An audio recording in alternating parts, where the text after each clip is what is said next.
So firstly, I'm going to go to add, and then cinematic and cine camera actor. Let's right click the cine camera actor and let's pilot it. And then I'm going to get out of it and let's set our frame to be something like that. I think something like that should be good. And if I just go back to my lit mode, you're going to see that it's going to look absolutely terrible. And so let's just fix that in just a second. Also, one thing before we move on, just make sure that your scalability mode is set to cinematic if you want the best quality. If I set it to epic, you're going to see that our reflections in our car and our glass is not going to look that good. So I'm just going to go to settings, engine scalability settings, and set them to cinematic. So they're just going to make your whole scene look slightly more realistic. All right, so let's go back to our one thing. Yeah, I think our scene is pretty cluttered. So what I'm going to do is that I'm going to select all these assets. I'm going to right click them, and actually not right click them. I'm just going to select them. I'm going to go to this button right here, and let's just name this whole folder scene. So they're basically scene assets, right? So I think they should be in a folder named scene. And let me drag this in there as well. Just make sure that we have no extra assets lying around. We have this cube. Let's drag that in scene as well. And I think we're good to go. Right. So now what I'm going to do is that I'm going to go to my camera again, and let's set our focus distance inside the focus settings to, let's select this picker tool, and let's set it to the car so that our car becomes in focus. And still you're going to see that everything looks very weird and very bad. So let's try to go into path tracing mode and let's see how things look in there. You're going to see that it looks a lot more realistic. However, there is not much light coming inside our scene. And the reason for that is because we don't have the sun facing towards our scene, towards the windows basically. So I'm just going to select my directional light, and let's go to our second viewport and let's move it such that we can see this in our main viewport. So let's move it right there. And then we can simply go ahead and rotate the sun so that it sends light inside our scene like that. I think that looks pretty decent. I think that should be a good position for our sun. And then let's just look at the scene and how it looks. Let me move it out slightly. Let me move my camera back slightly. And I think we are looking pretty good. Right. So let me actually go back to my camera again. And let's set the focus distance again, because since we moved the camera back, it lost focus slightly. And I think our reflections are looking pretty good. Let's go back to our reference and let's see the difference, right? So the main difference between this scene and this scene is the fact that this has very less lighting and it's very dark, and this on the other hand has a lot of lighting, right? So in Unreal Engine, what you often have to do in order to make scenes like this, also by the way, just save your project, is that you have to sort of fake your lighting. And the way you fake lighting is by simply adding separate lights. So I'm just going to add a basic light, rect light, and then I'm just going to be placing it somewhere up there. Let's go to our second viewport and let's position this light properly. But before that, let me just scale it up. So I'm just going to increase the scale something like that so that it just gives us a very diffused lighting look. And then I'm just going to move this right there and then move it up, something like that. And now you're going to see our whole scene is going to look a lot brighter, and that is exactly what you want. Maybe we can rotate this light even.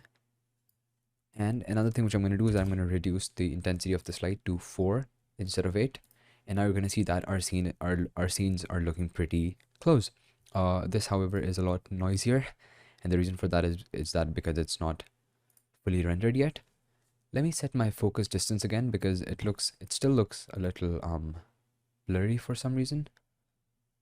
Oops.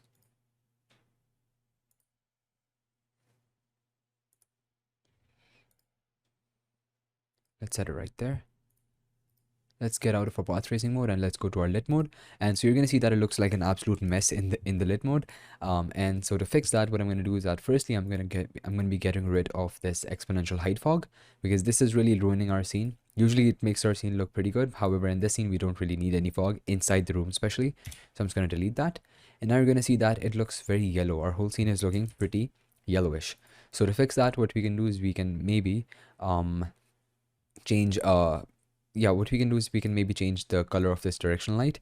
So I'm going to go down inside my directional light settings, and then I can click this button right here which says use temperature, and then we can maybe increase the temperature slightly to give it a more whitish look.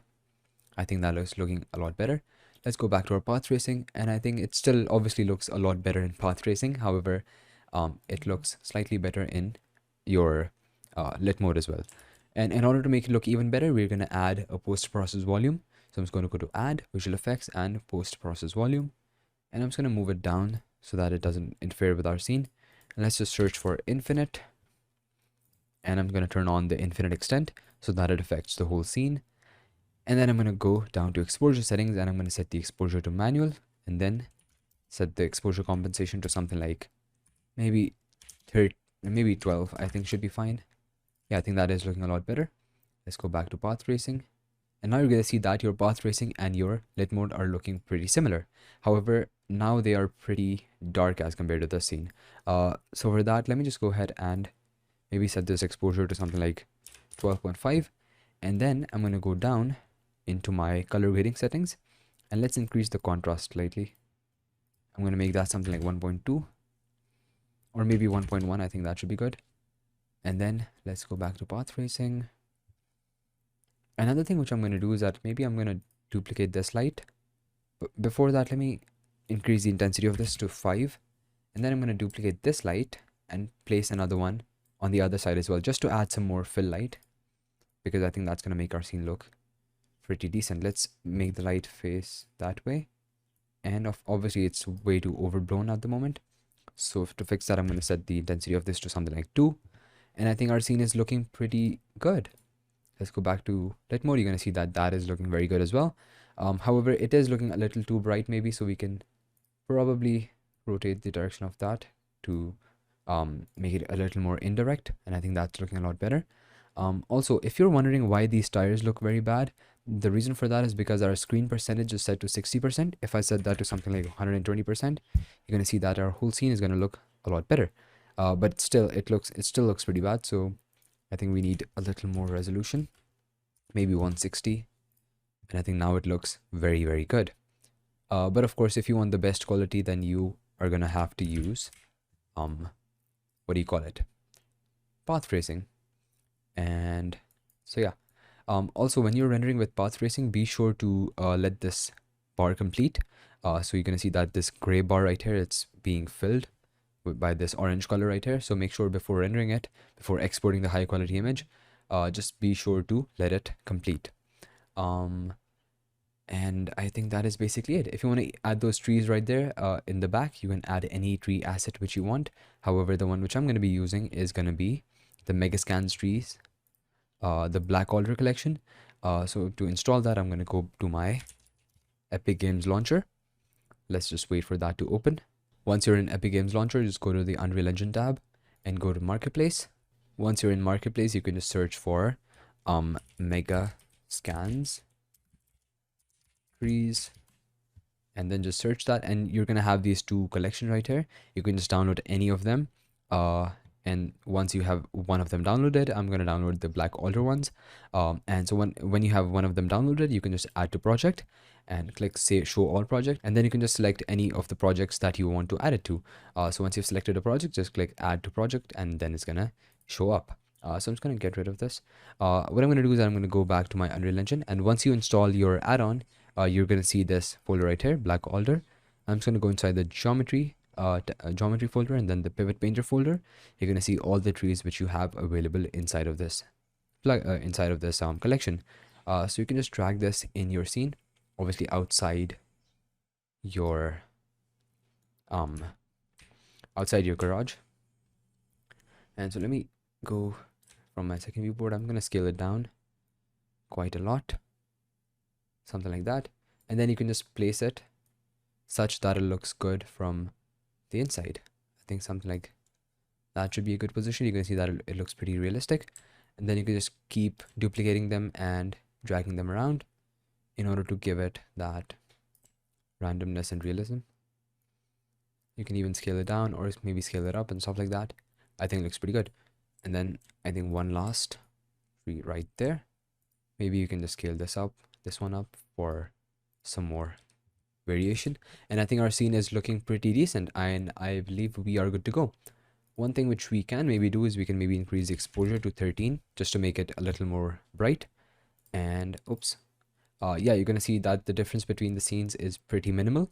And this also, by the way, this render has been edited inside of I think Adobe Lightroom. So you might notice some minor differences between the two, but I think for the most part they look pretty good. And also you can edit your render inside of maybe Adobe Photoshop or Adobe Premiere Pro, not Premiere Pro, Adobe Lightroom or something like that, right? So when your path tracing render has been completed, or if you're using lit mode, then you just don't need to worry about that. What you can do is you can simply just click these three lines right here. Make sure that your screen percentage is set to at least 100%. Going above that would require more resources, but it's going to give you more performance as well. And then you can just take a high resolution screenshot, click that, and just set your screenshot multiplier to something like 2. Going above 2 is going to might crash your Unreal Engine. So just be sure to save everything and then click capture once you're done. So I'm just going to click capture, and then it's going to give you this, what do you call it? This directory right there. And then you can just open that image, and obviously this doesn't look that good, so I would recommend you to render it using path tracing. But yeah, that's how you render images, and I really hope you learned something new in this tutorial, and I really hope you enjoyed it. And yeah, that's it for this one, guys. I'll see you in the next one. Goodbye.